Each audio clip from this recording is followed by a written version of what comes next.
Welcome, everyone. I'm Jennifer Maddox. I'm the Executive Director of the Carnegie Center, and we are so excited to have you here tonight for the Queer Literary Hoedown. It's one of our favorite nights of the year. We have a bunch of great readers on our lineup tonight. We have a fantastic MC who I'll introduce you to in just a minute.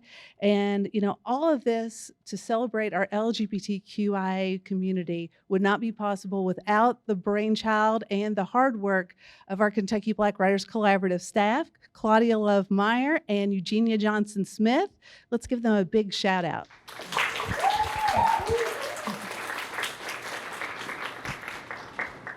And of course, it takes money to do anything these days. And so we have some great sponsors, Kentucky Arts Council, Lex Arts, and JustFund. And I'll tell you what, JustFund also made it possible tonight for us to give away free copies of books by our Queer Kentucky authors. So right outside of the food table, there's a round table with books on it. Those are absolutely free. Please take one.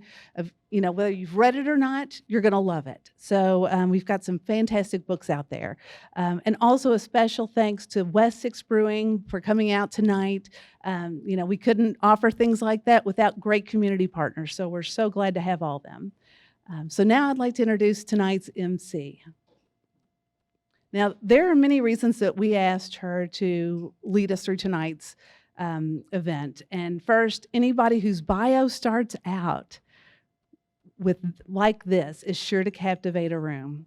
LeTonia Jones is a lifelong Kentuckian who has used the alchemy of arts and activism for over 25 years. Alchemy of the arts and activism. I absolutely love that. She has led public arts campaigns and projects with the purpose of centering the lived experiences of those pushed to the margins, while at the same time stirring emotions, facilitating space for insight, and moving audiences and communities toward greater acts of care and love. Her debut poetry collection, Black Girl at the Intersection, was published by Accents Publishing right here in Lexington, and I'll tell you what, it's going to touch your heart and your mind. Please welcome LeTonia Jones.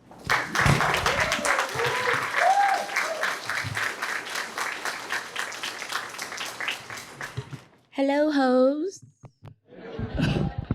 It is good to see you all. Let me take these off so I can actually see you all.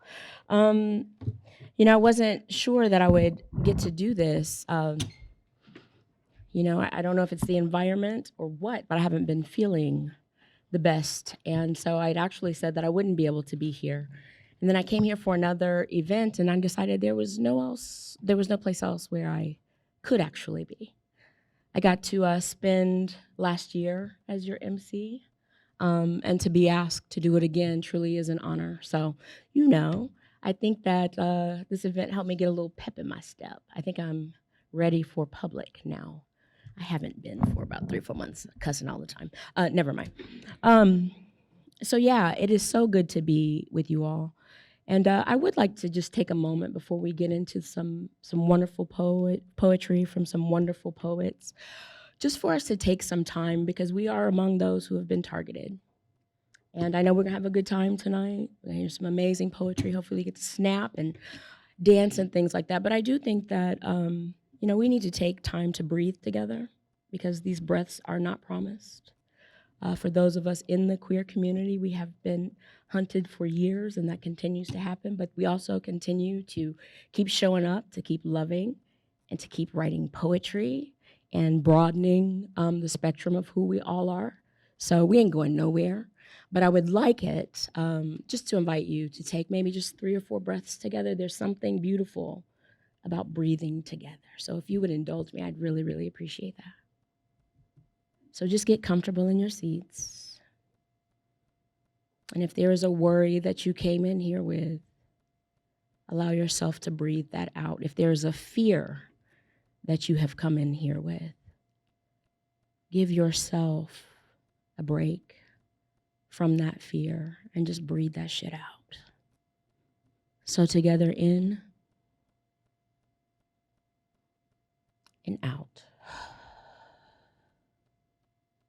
Again, in and out. And this time on the exhale, really breathe that shit out. Let's go in and out. And I like to also invite folks into the shimmy. So let's just shimmy the shit off. Y'all ready to party? We ready to party? Okay. Well, I'm going to read just a couple of poems. I'm not feeling like my own poetry, but I do have some. So I'm going to share with you just a couple, and then we will get into this. So these are some poems. I don't know if many of you in the room participate in Lex Pomo, but it has been a gift to me over the last few years. And so this one was one that I pulled down that I wrote in 2024, and I think it's appropriate now. Becoming unafraid of the dark. I close my eyes and am engulfed by the expanse of this day's black sky. On this day, I find the courage to sit, and I do not want to run. Slowly and more often, I give myself permission to see. It's okay for us to see and to fucking say. We've been told, and people are just pulling laws out of there, wherever they're pulling them, executive orders, and increasingly it's more about silencing our voices. And so this reminds me that I can see that, I can look it in its face, in its eyeballs, and I can write another poem. I can love on my family, and I can care for my friends and my neighbors. Among the mad, some of us do go mad, even after the booze and the laughs, the music and the lights, the prayers and the meds, all in a world that seems to condemn anything real. It surprises me many more of us don't admit we are mad too. And I don't know how that sits with you. But what I do know about my queer community is we are some of the realest who walk. I heard a poet the other night, poet and philosopher, and she was talking about herself as trans, and she talked about the fact that she is the beginning of the spectrum, the first one to have to become embodied and then be able to speak that and to say that. So I am just really proud of who we are. And I know I became real when I told my mom I liked girls, and I have not looked back. And it has become more than that, to be present, to be able to see one another. What a gift. It removes us from the loneliness. So I'm just feeling all kinds of feels today. So I'm going to stop talking and get on with these amazing poets who are here. But thank you for letting me share some of my words and some of my thoughts with you as we go on and get with these other hoes. Our first hoe, Jade McCoy. And I used to work with Jay when we were baby gays. Yeah, I'm not going to tell them how long it was, just for you. Jade McCoy is a poet and visual artist with deep Appalachian roots in Eastern Kentucky. He currently works with Kentucky Humanities as the director of the Kentucky Center for the Book and Literary Arts Programs. Jay is an adjunct faculty and co-hosts the weekly radio show Kentucky Writers Roundtable. I've been on it. It was fun. It's one of my first interviews after I wrote the book. Thank you very much. So you all should tune in on Media Lex Radio 93.9 FM. His writing has been published online and in print, including Still, the Journal, Blue Fifth Review, Naugatuck, River Review, The Heartland Review, and several anthologies, as well as his chapbook, The Occupation, published by Accents Publishing. His full-length collection, Wings Crafted from Propeller Blades, will be out from Broadstone Books in fall 2026. Let us give a round for Jay.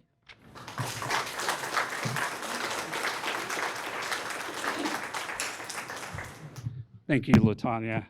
Yeah, first of all, just a big thank you to the Carnegie and the Kentucky Black Writers Collaborative for continuing this tradition. Big love to Claudia Love and Eugenia for the good work that they do every single day. And I'm so happy to be among this cohort of readers tonight. Yeah, LeTonia and I have years ago with it. I'm going to put my timer on just so I don't prattle on because I'm known to be a talker.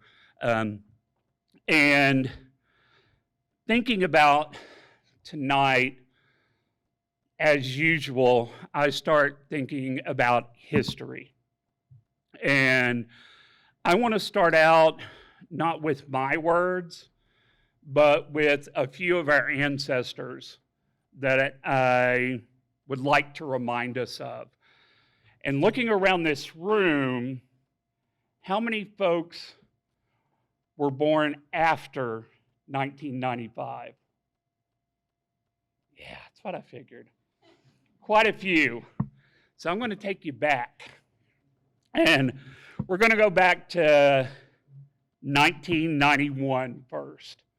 And I want to tell you about a poet who is foundational for me and was one that I discovered on PBS. Had this wonderful program called POV, where they would bring us all the greatest queer and transgressive stuff into our rooms in the early 90s.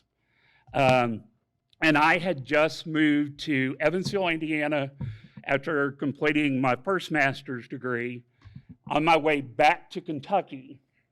And on POV, there was a big rigmarole because they were going to broadcast this brilliant film from 1989 called Tongues Untied that was produced by Marlon Riggs. And Essex Hemphill is a Black queer poet who was in the film. He's also one who, with his partner Joe Beam, produced that wonderful anthology, and I want to make sure I get the, Brother to Brother, which was a collection of Black queer, at that time called Black gay poetry, because it was male-identified individuals, which unfortunately is out of print, but you can still grab a copy through secondary places. And the film Tongues Untied is available on Canopy. If you join that, JustFundKY Public Library has Canopy, and you can see Tongues Untied that way. So this first poem is called The Occupied Territories. And again, this is from Essex Hemphill. You are not to touch yourself in any way or be familiar with ecstasy.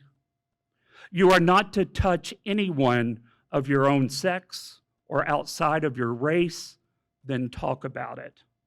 Photograph it, write it down in explicit details, or paint it red, orange, blue, or dance for its beauty. Dance because it's yours. You are not to touch other flesh without a police permit. You have no privacy. The state wants to seize your bed and sleep with you. The state wants to control your sexuality, your birth rate, your passion. The message is clear. Your penis, your vagina, your testicles, your womb, your anus, your orgasm, these belong to the state. You are not to touch yourself or be familiar with ecstasy. The erogenous zones are not demilitarized. And I'm always amazed at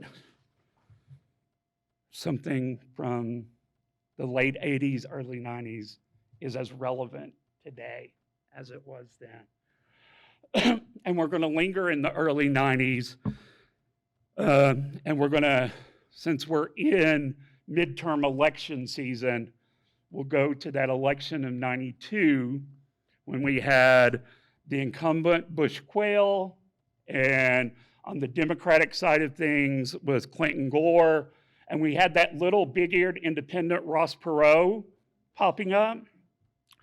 But that year, we also had another independent candidate who inspired the next piece, and her name is Elaine Miles. And you may know her as a poet. You may recognize this piece if you've ever watched the full season of The L Word. And this was a poem that was inspired by her candidacy for the Oval Office in 1992. And Zoe Leonard is the poet, and it's titled, "I Want a Dyke for President." I want a dyke for president. I want a person with AIDS for president. And I want a fag for vice president. And I want someone with no health insurance. And I want someone who grew up in a place where the earth is so saturated with toxic waste that they didn't have a choice about getting leukemia. I want a president that had an abortion at 16, and I want a candidate who isn't the lesser of two evils. And I want a president who lost their last lover to AIDS, who still sees that in their eyes every time they lay down to rest, who held their lover in their arms and knew they were dying. I want a president with no air conditioning, a president who has stood in line at the clinic, at the DMV, at the welfare office, and has been unemployed and laid off and sexually harassed and gay bashed and deported.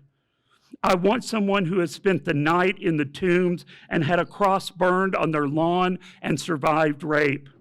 I want someone who has been in love and been hurt, who respects sex, who has made mistakes and learned from them. I want a black woman for president. I want someone with bad teeth and an attitude, someone who has eaten that nasty hospital food, someone who cross-dresses and has done drugs and has been in therapy. I want someone who has committed civil disobedience. And I want to know why this isn't possible.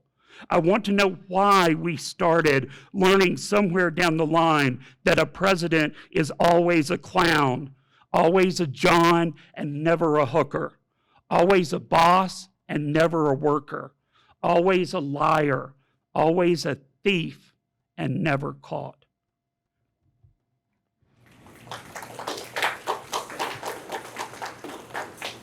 And then I'm going to wrap up with two very short poems of mine. That the first one addresses a lot of, as a queer Appalachian, that religious cauldron that we grow up in, being a royal ambassador every summer in Christ's army. And this is a short poem called "Unlisting My Sins." They say the Holy Book lists 667 sins. Perhaps I've come up short. Yeah, you can giggle.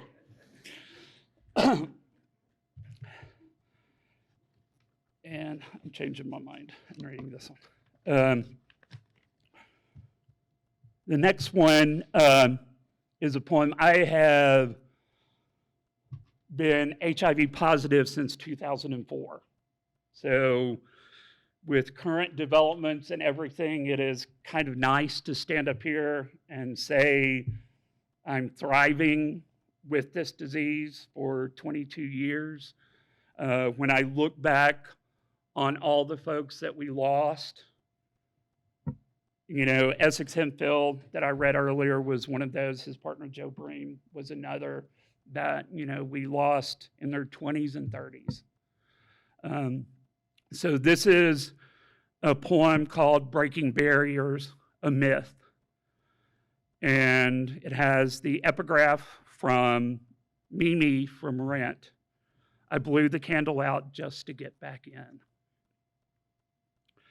I should tell you, before our lips touch, before we go any further, before we exchange any fluids, there is something you should know. You should know there is something before we exchange any fluids, before we go any further, before our lips touch, I should tell you. Thank you. So I have one I'm going to throw in here in between our readers. This is a draft, but right now I'm calling it the invitation. Moonbeams narrow overhead. Bodies gyrate, purple longing thickens the air. They want for something, spin round and round, whirling dervishes.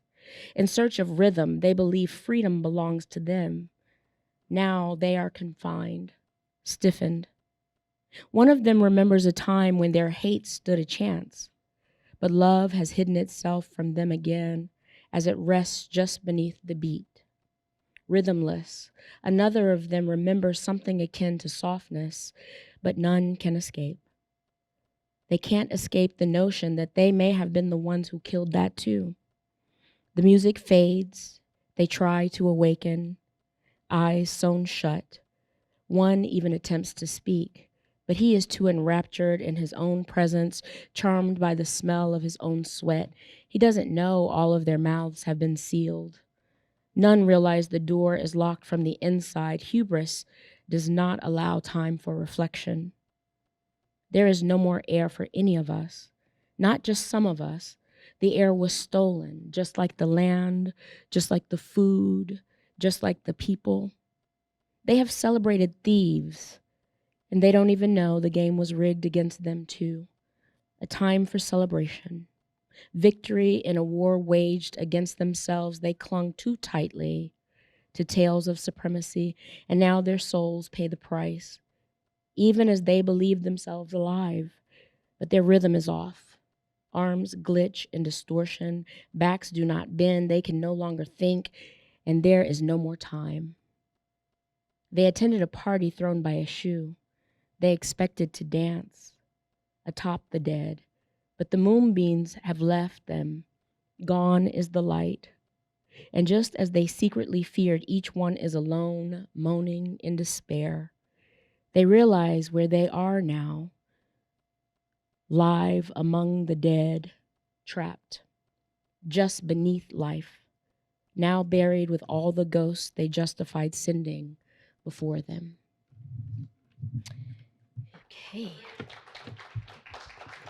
Thank you all for that. There was one thing I wanted to also mention about Jay, and for some reason this poem, Jay used to teach a class here, and it was for queer folks. It was the first time that I ever entered into a space to write with other queer folks. And so, good, you should go. You should go. I had never been just in a room full of people who knew who they were. And so I'm grateful to you for doing that. Thank you. Okay, our next poet is Luis Ignacio. Luis Ignacio is a Chicano satirical essayist from Los Baños, California, based in Louisville. His work has appeared in Queer Kentucky and Lincoln Land Review Journal, and one of his essays was featured at an adult storytime reading event at the Speed Art Museum in Louisville. He has the rare honor of opening for David Sedaris. You better go ahead. Twice. An experience that sharpened his wit alongside his literary hero. After 2 decades managing luxury retail boutiques, he left it all at 40, became the first in his family to attend university, and committed fully to the thing he'd always loved, writing. He is currently at work on his debut memoir and essays, Man of the House, a collection weaving laugh out loud satire with poignant reflections on family, grief, machismo, and the pursuit of belonging.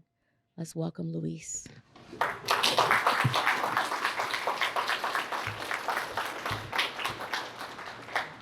So I actually have an essay to read. When Miss Claudia invited me to a Hoedown, I thought, God, it's been years since I've been down with hoeing. I might need to do some research, and I don't think my husband's going to appreciate it. So. And then she told me what it was and described what to wear, and I thought, Are you sure we're not talking about the same thing? This essay is called You Don't Look Mexican. There is something about being told what you are that never quite feels right. A few months ago, my husband and I went on a trip to Portugal. We got to the Louisville airport a little early, as we usually do. We grabbed our coffees and sat at the gate for about an hour before they called Zone 3.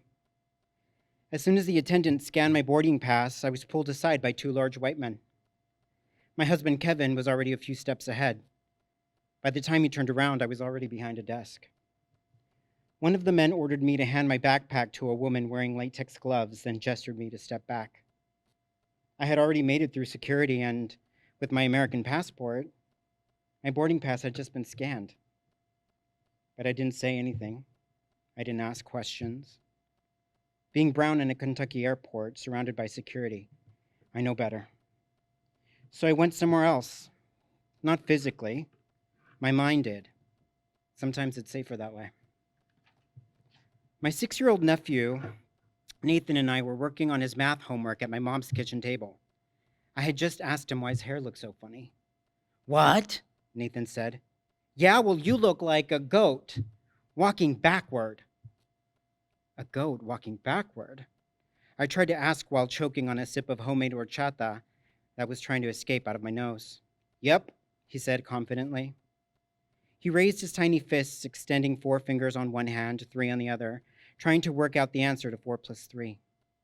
His dirty blonde hair hung into his light brown eyes as he stared up at his pale little hands in concentration. Before he counted the second finger on the second hand, he dramatically slammed them on the table and announced, "I really hate Emily." "Oh, who's Emily?" I asked. "She's this girl in my class. I don't like her very much." "Wow, very much. Why don't you like her?" "She just..." His forehead made a thump when it met the table, his voice muffled against it. "She calls me Mr. Handsome." "Mr. Handsome? Well, that's not a bad thing. You are handsome."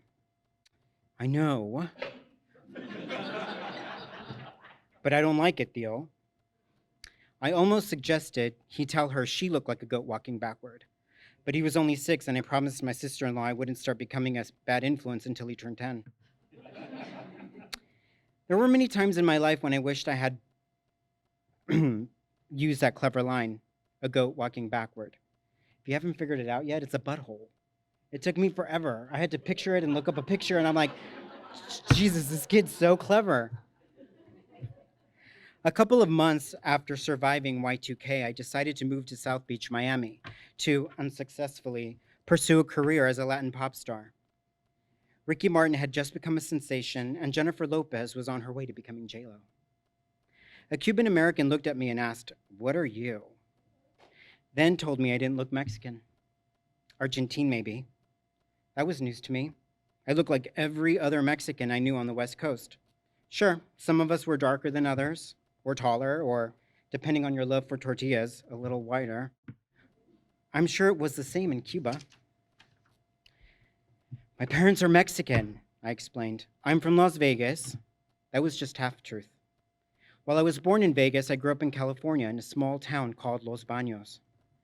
But if I were going to be the next Latin sensation, with my 2 vocal lessons, 0 demo tapes, and despite years and years of dance lessons, my complete inability to follow choreography, Las Vegas, with all its showgirls, neon, and glamour, was way better than admitting I was from a town literally named The Bathrooms.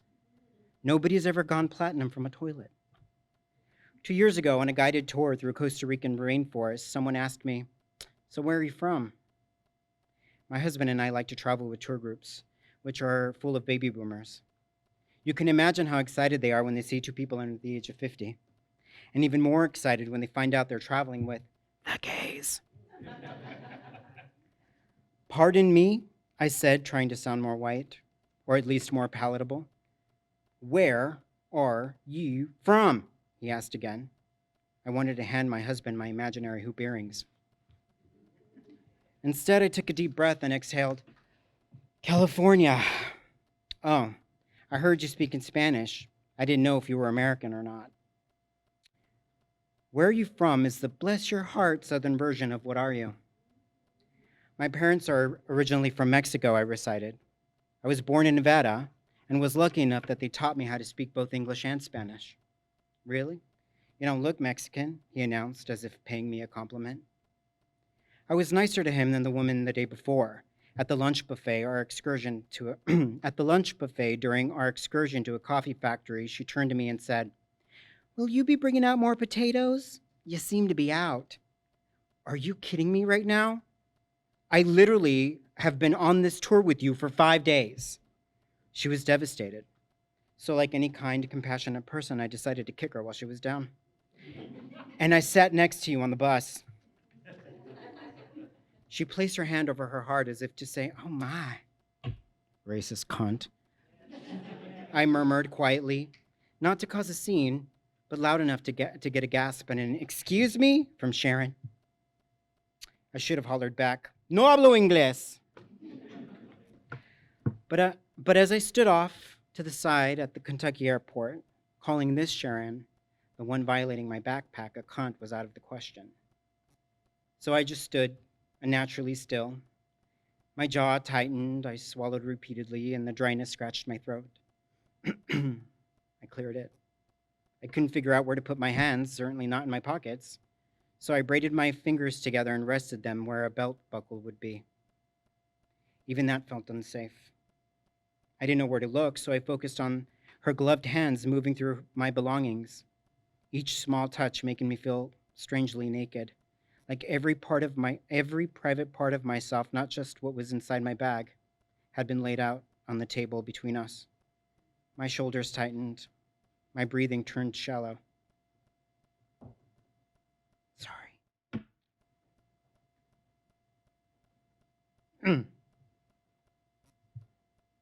This doesn't happen when I practice.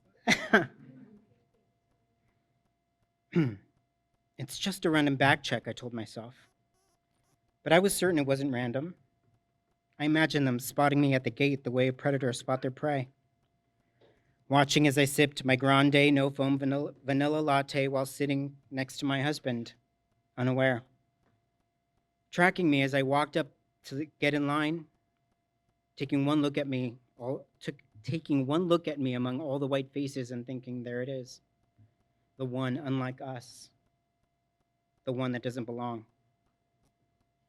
I had a thought too, a violent one. The kind you don't say out loud in a Kentucky airport surrounded by security when you look like me. Calmate, I thought. Calm down. Sometimes you have to be the one to put the handcuffs on yourself so that they can't. I don't know what's worse, having to do it, or how instinctively I knew how. Like most people of color, I learned that lesson years ago, back when the idea of being disappeared into a modern-day concentration camp felt like something from a history book than a possible reality.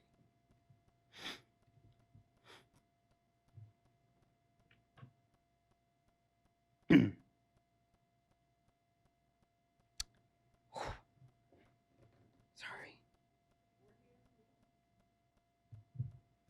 I took a deep breath and forced a smile at one of them. I don't know why I did that. Maybe because I wanted him to think I wasn't angry. Maybe because I wanted him to know I wasn't dangerous. Maybe because there's something about these situations that makes me feel responsible for other people's comfort, even when nobody seems to be concerned with mine. He smiled back. His smile said, "I'm sorry." And just like that, I felt less angry, which annoyed me. I wanted to hold on to the anger. I earned it. He deserved it. But instead, I felt sorry for him, my compassionate nature betraying me yet again. I thought about my nephew Nathan, about how offended he was when Emily called him Mr. Handsome. It wasn't that she was wrong. It was that she felt entitled to say it at all. As I watched all the white faces pass me to board the plane, Zone 4, Zone 5, while my private belongings were being searched for no other reason than the color of my skin, I thought, yeah, I bet I look Mexican now. But you, Sharon, cunt, You look like a goat walking backward.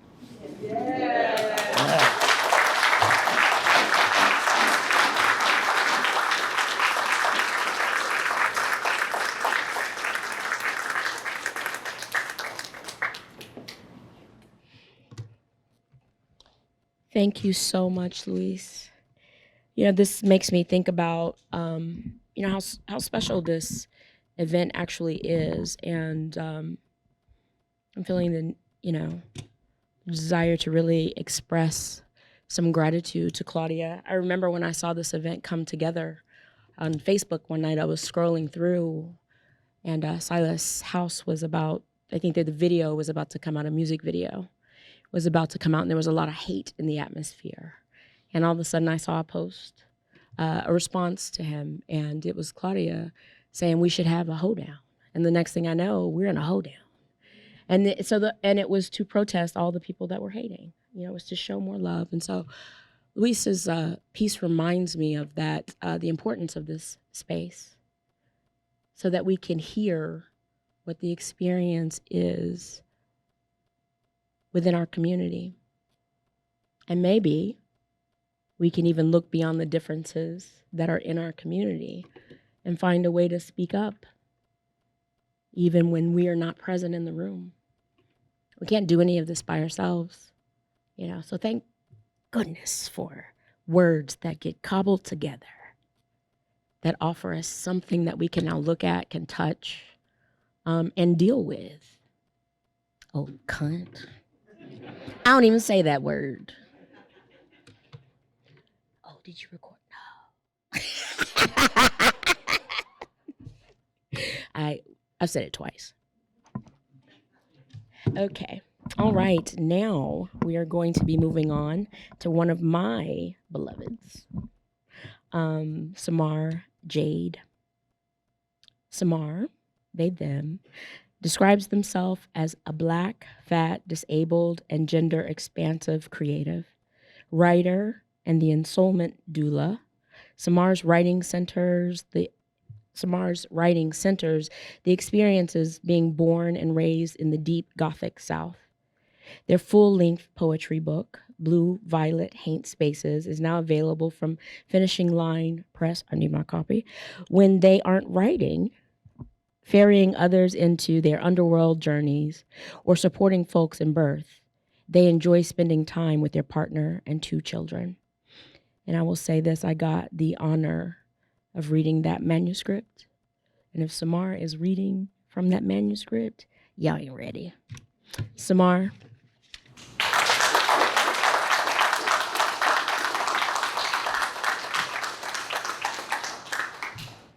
Thank you. Thank you so much. Hey, fam. Hi, my kin. Hey.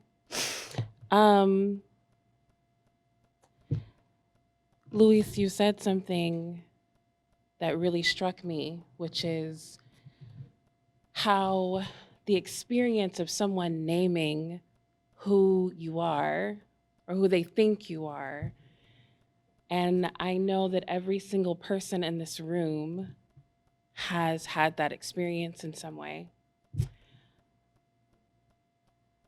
I love this queer literary hoedown because it is my church. It is where love abounds. It is where I see myself in the faces of all of you. My queerness is Black. My Blackness is queer.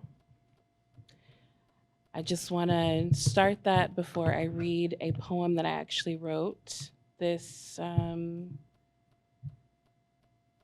season of Lex Pomo. I want to start it out. It's called For Cyrus. Black children deserve to grow up. I know you walked into that store thirsty. Instead, you were marked in their eyes by your brown skin. I saw you open the door to the cooler, hesitate, and put the water bottles back, one by one by one, maybe. You felt her glare piercing, or perhaps your knowing told you to leave. I saw you trust it, but they did not trust you. Now your body lies cold in the ground. I hope they buried you near the water. You left thirsty. You died black.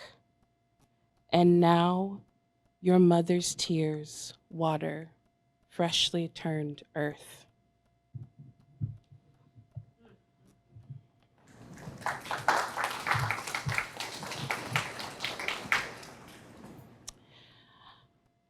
I'm reading from my book. It's my book.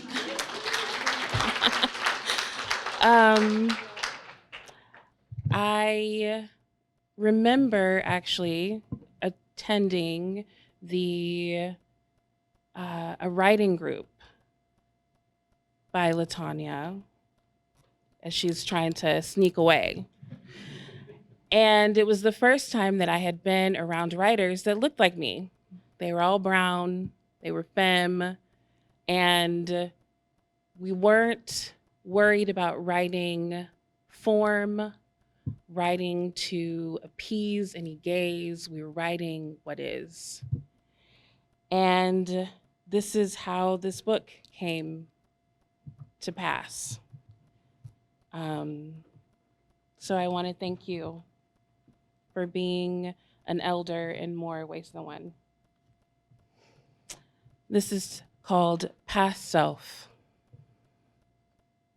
Dear one, I apologize for all the times I judged you.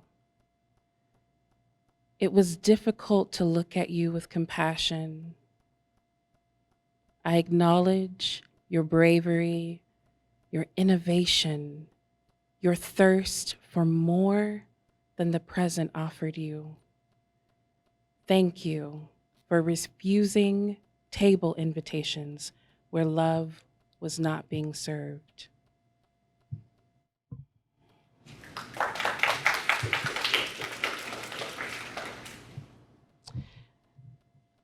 This is a set of 3, so don't feel like you have to clap after all of them until I'm done.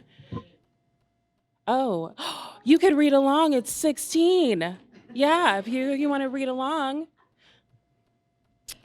And this is titled Hold, and then there's Shadow Holder, and why do we hold onto the earth body? So it's an exploration of the things that we want to hold and grasp onto. There are many wars being waged.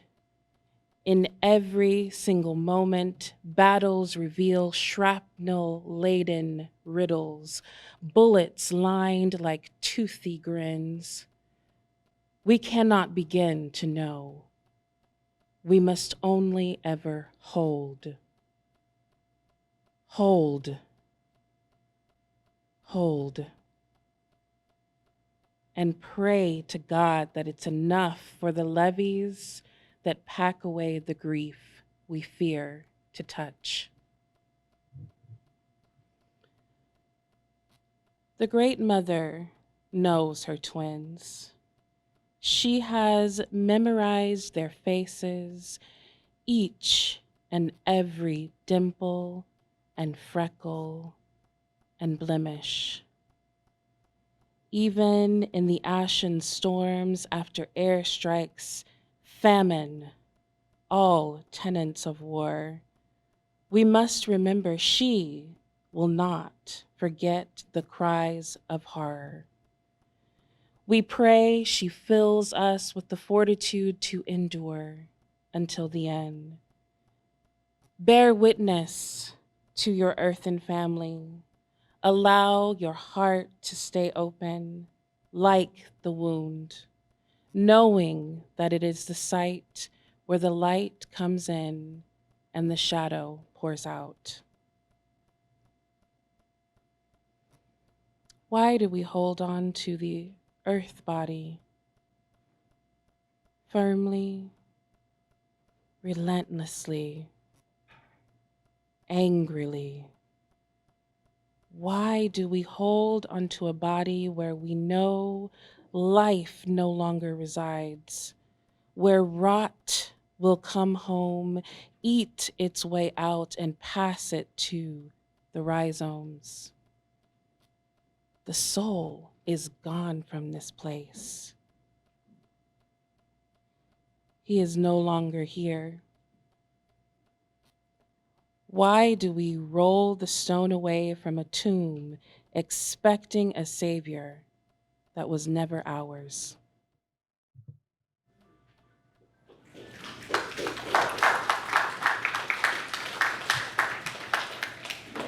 Is that my timer? Okay. Let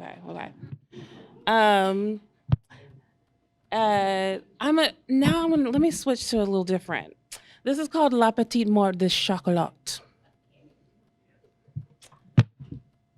Because who doesn't like chocolate?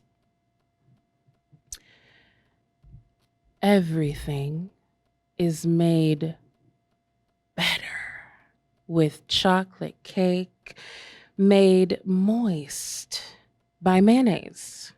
Like somebody's granny from Kentucky stuck her toe in it after casting the spell. Covered in a thick ass layer of sugary, creamy icing. And sprinkled with chocolate chips. Put it in the ice box for an hour and enjoy naked. After love making that leaves your legs quivering with a cup of coffee still steaming. Make sure the window is open to catch the cool April breeze on your skin, still damp. All this extends the orgasms you howled earlier by about an hour. I promise you, you will never want to eat chocolate cake the same ever again.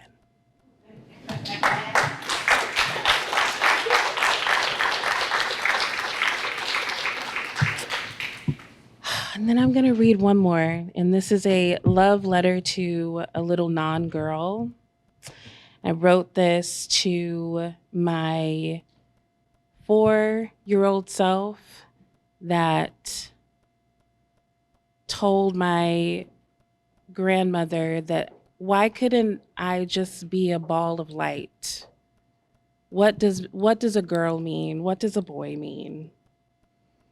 And she laughed at me, you know, like parents, elders do.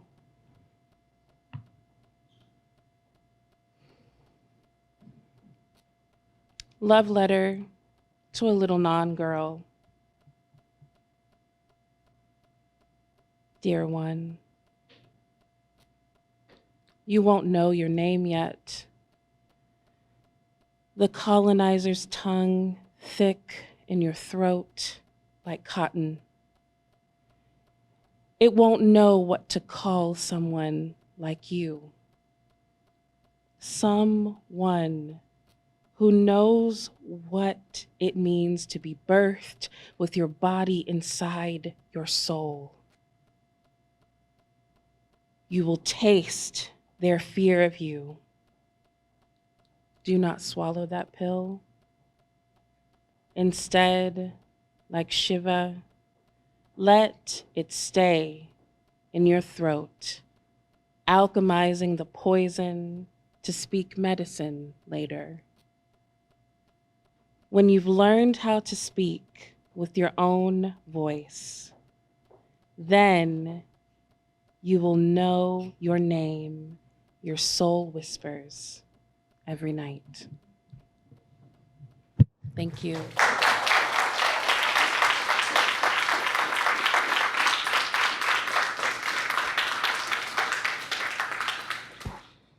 I tell you, there is no greater joy than, having written with folks for years now, for a few years, and then to see them holding their own book and reading from it. One of life's great gifts. Thank you so much, Samar. Thank you. I don't know why I act like I don't need these. Okay. Did you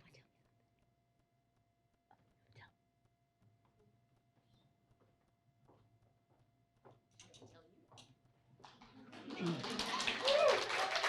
Pardon me. This is not my night. But our beloved Misty Skaggs could not be here. And in her place, we will have Empress Roxx, who agreed to just step on in. But who's next? But not at the moment. So, and we'll give Empress Roxx a few minutes to get this together. That's it. That's all.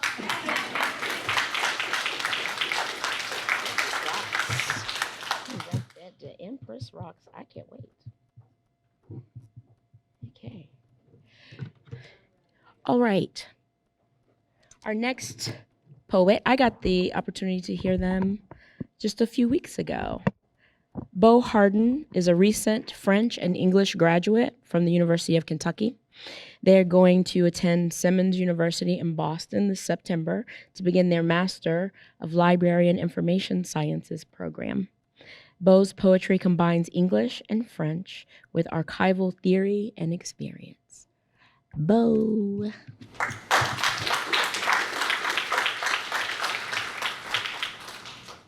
Hi, y'all.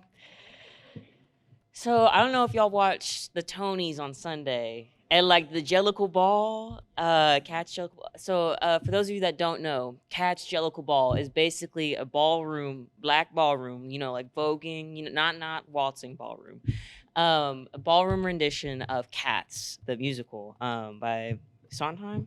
Yes. Yes, it is. It's amazing. If you guys ever get a chance to, you can look at the preview or some of the clips from that happened on Sunday from the Tonys. It is absolutely stunning. It is just queer, black and brown joy, and it honors a lot of the trans voices that come before us. And I just remember sitting in their living room being like, I am so lucky. I am 22 years old. And I'm trans, and I've had the privileges of being able to transition and go to grad school in the fall. And I stand in a place that not many trans kids get to do. Especially not a lot of trans kids who are black and brown, and all other sorts of colors. Recently, Murray Faust, who was a Northern Kentucky University student, you may have seen in the news, they were a trans student who was going to be a senior graduating about a month ago.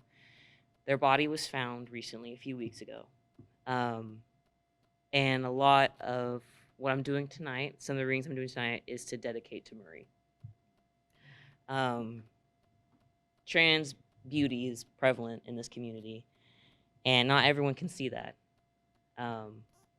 But it's here, and I'm very proud of what was built tonight, and the lineup that is here.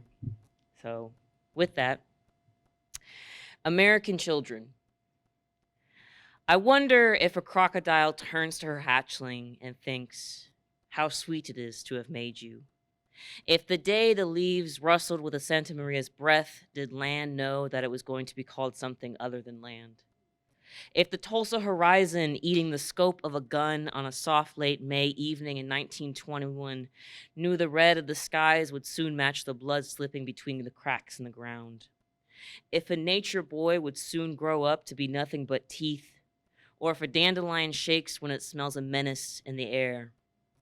If the trans child running barefoot with the bees and the bears knew that this was as close to a religious experience they were ever going to get. If the copperhead in the curious quiet knows how to read a poem. I wonder if freedom remembers how to talk with us. If America can feel the paradise rot on her toes, if she can feel the stillness of would-be graves, if she can feel the grime in her crevices after each president gives her a whore's bath, if she can feel her memory dying and her Kentucky horses running on a green paper field. I wonder if her love for the promised land is felt from afar, if she whispers, "May the desert at your feet burn mine." If she knows it's time to defend her children, time to be magnificent. I wonder if America tastes the blood pooling on her tongue and knows the words, "Deny me and be damned."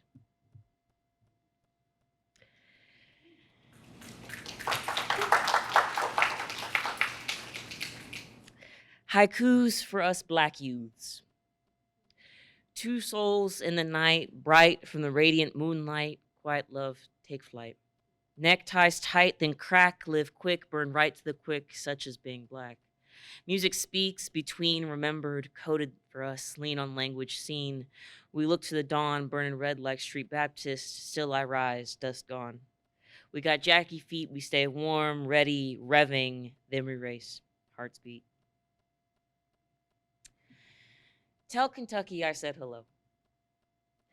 Daydreams wash over the rolling hills, and drunken the steps of each queer kid, I wake up with mother's mouth, forming daddy's words, colored in sister's anger, and the crackle of the sun rays breaking through ice branches of a harsh Kentucky morning. Dust with longing that's thick and syrupy, sugar swirling in sweet tea, some virgin's bower leaning against a waning buckeye tree. Itchy in a man's skin with women ribbons, lets the light brush against him, flushes the cheeks and browns the barks. And maybe they'll grow their root down into daddy's long gone leather kickers without his blackened burdens.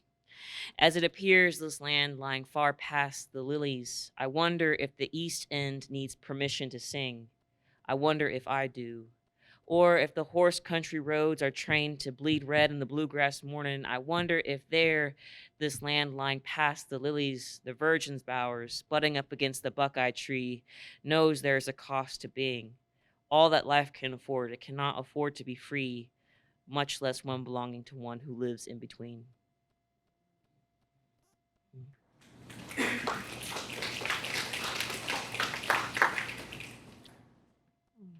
This one's a sweet one. It's a little bit of a self-love poem, and I hope you guys take this self-love as also your own type of self-love.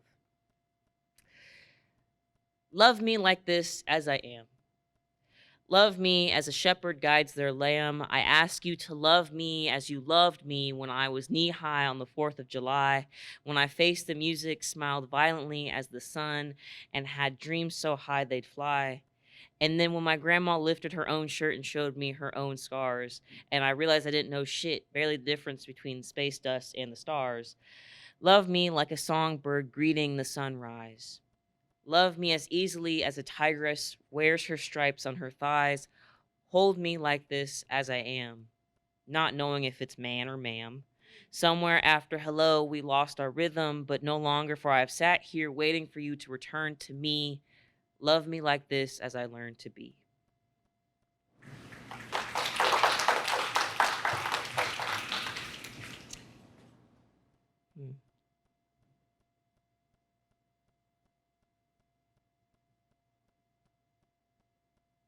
This is my last song. This is my last one. It's called Tranny Sonnet 4. And it is also called Tu Wong Fu, Thanks for Everything, Julie Newmar. Sorry, I love that movie. It's one of my favorite movies. If you guys haven't watched it, you should watch it. I don't know what streaming service it's on. I don't know. You can also pirate it. Yeah, Tubi. Yeah, Tubi's free. I like Tubi. So Tranny Sonnet 4 or Tu Wong Fu, Thanks for Everything, Julie Newmar. Devil caught us in the flowers napping, faint canaries feathered with fortitude, prickly with ambition and bootstrapping, the sun setting on the first eve subdued. Honey heavy product thick on petals, hair never looked so black as it did white, kinked curls forced straight with molten metal. You can't straighten souls like hair, it got bite. Lips too full, hiding harsh words, cheeks too young to fit 'em. Hope stubborn rises her dukes. Cornrows grown strong, standing tall, tight roots strung. We saw it come together, wrought rebuked. Sun favors her black boys, not yet men. favors the few that then blossom to women.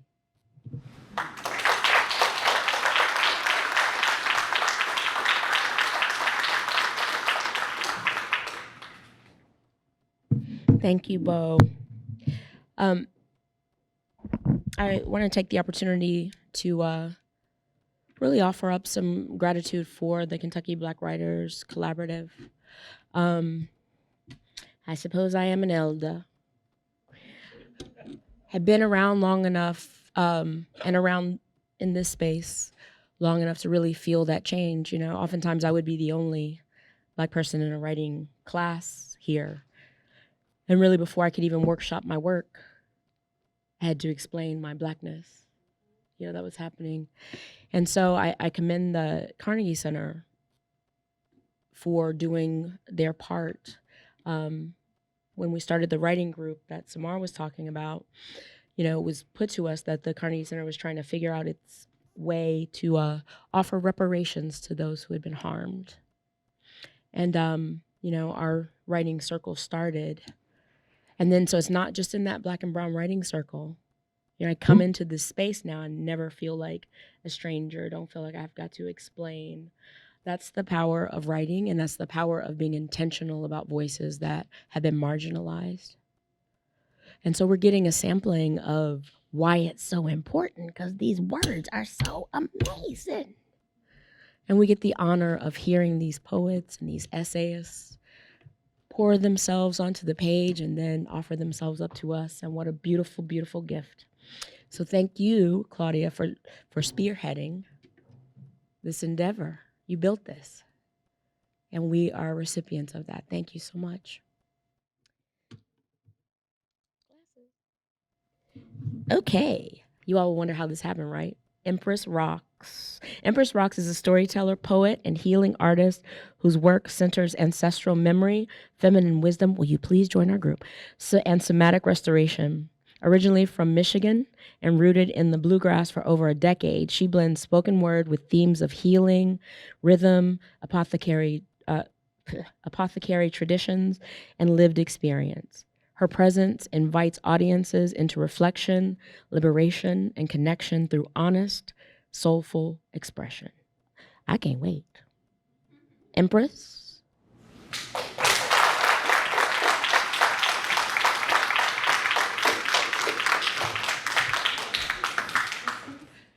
I appreciate y'all. I'm impromptu, but I feel so honored to be amongst wonderful, welcoming voices, mentors. I came to Lexington feeling broken in 2017, and I had been in Kentucky for a few years. At that time, I found liberation through going to small writing groups inside of Wild Figs, walking because I left everything, including my car. And but that's okay. I gained so much more in moving around and feeling liberated. Being woman bodied has been a thing I've had to fall in and out of love with for 43 years. And the most important part of me that I found that I did not hate was my voice, even though I used to hate the sound of it recorded. I say all that to say, thank you all. I'm going to read, my first read is actually one of my favorites to share. I am writing in continuance and interviewing, and have interviewed so many individuals that have helped me on my Coochie Goat project, which is a woman's sovereignty project. It started off as conversations on my couch, my blue couch, and then it transitioned into, we need to really keep writing this shit. We need to really keep talking to people about what it feels like to be inside of your body, to be marginalized because of your body, and being unheard because of your body. So, that being said, I'm going to read some coochie based shit.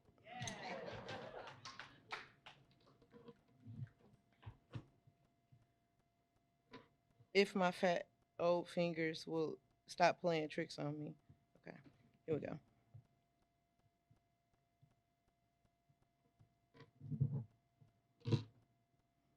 Guilty of my gender. Not ready to surrender. How many lies did your mama tell you about your coochie? How many lies did your mama tell you about your coochie, prepping you to belong to him? Keep your figure so he keep you. Go figure. Give me something don't rightfully belong to me. Sad truth, who I plead to. Verdict already in. Never stood trial. It's poison, pussy powers, lightning showers, her trials, my tribulations. Emancipation of penetration of my convictions. Fostering hate where love used to lay. Groomed the fucks out of. Shame bared hips, lips that never part, but knees do. Please do point me to my caseworker. Build sheaths, foreskin forsaken, in fear. Let's navigate conversation with them hymns. You know, them hymns whose mamas ain't never love on them. You know, them hymns who bleed heavier than a maxi pad could ever soak the fuck up. But it ain't their fault. Who taught them to speak kindly? Work's gonna be hard, y'all. Child franchises between my thighs. Me too. Copy room walks, ass clenched. Maintain the house, the kids, decorum, your backside, your front side, your body counts low. You know, nails done, feet done, backyard neat, waist tight, cleaner pee, juicier hips, fuller lips. Innocence lathered in blurs of adult expectation. By shapes of her lips, perch of her hips, she's seductive. Misconceptions that vulnerability is availability. Most precious time of development. She's asking for it, bro. Taunting with a smile. Girl, I remember when you had a crush on him. I thought you wanted it. Crushes making victims. So, what are the lies that your mama told you? What are the lies that your mama told you about your coochie? Root of your coochie's guilt. Who showed you your shame? Clothed you as Eve out of her garden. When did you realize that between your lies lies the divides of society, sobriety, sovereignty, global upheaval, crown renouncing shit, adolescence, effervescence of that pink thing, stolen business by majority vote, back on trial, Roe versus Wade. Oh, that's a thing of the past. Guilty of my gender, I'll be damned if I surrender. Thank you.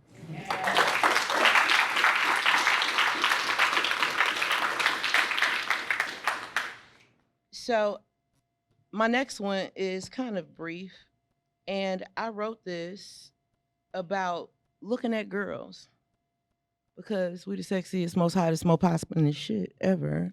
I'm sorry. Next to all of the other beautiful queens out there. So it's called Her Body is a Symphony. They say body got rhythm, but she got rhyme. Her walk hums like a bass line, hips swinging in 4x4 time, breath hidden like crushed cymbals. Her curves ain't random. They written in melody. Each step a note, sway, chord change, each glance a modulation. When she laughs, that's the trumpet solo. When she sighs, that's the piano's resolves. And when she turns, Lord, It's like Duke Ellington's bridge, smooth like Sunday. Silk, rich like hums of Harlem nights and honey gin. Zora once said, the drums of a soul beat loudest when the heart feels free. And, baby, her heartbeat been remixed by the ancestors. She carries gospels in her shoulders, blues in her knees, and jazz in the way she rolls her eyes. Been here before, and she has. You see, music is the language of bodies that survive silence. She the folk song that ain't been recorded yet, the vinyl snatched between Billy's moans and Lauryn Hill's sermon. Everything you got from a woman. Tupac said that. And he ain't lying. So when she walks, don't get an attitude. Call it tempo. Excuse me, don't call it an attitude. Call it tempo. Call it range. Call it science of symposiums taught without sheet music. Her back arch is like a treble clef. Her voice is warm cello hums, and she dances. Child, that's creation on a beat. So when I see her, I don't just watch, I listen.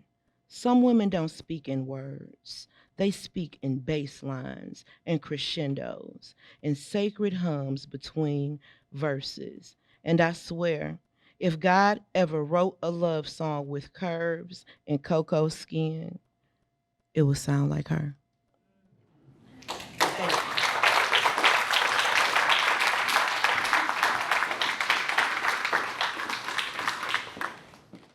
All right, Empress Roxx. Nice to meet you. Hope to see more of you. Well, that is our final poet of the evening.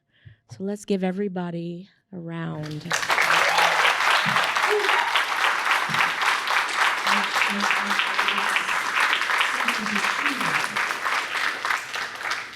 And I do like, I'll say I do like to, this is my second time doing this. I'm acting like I've done it like 10 years in a row. The way I typically, what I would invite us to do, because, many of us in this room have been those who have been overlooked, doubted, denied full humanity, watched, surveilled, all of the above. And having all of that happening, somehow we can still feel invisible, even though we are so fucking seen. But I do think it's important for us to be able to see one another, and then we carry that with us until the next time we gather. And so what I'd like for you to do is, if you could just, I'm gonna take you back to my Southern Baptist roots. Well, if you could just turn to your neighbor and sort of take them in. Take in your neighbor. Just take them in. Make a person feel like they have been seen. And then I would ask that you also say to one another, I see you.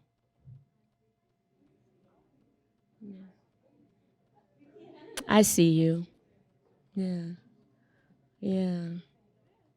We're going to need to see each other. We're going to need to find each other. We're going to need to be able to reach for one another. So now I'm about to get all the clamped. So let me cut this shit off now. Yeah, it's important that we acknowledge who we are. There's power in this room. You just heard it. Run and go tell that. And let's just be good to one another. We've got a lot in front of us, but we have not stopped. We will be here. We will continue to be here. It's just how will we spend this time? I hope we spend it loving one another. Thank you for letting me show up tonight. I feel hyped. I wish I could rap because I would. But I can't, and I'm going to let you all go before I start freestyling. So I think now we just turn it over to the DJ.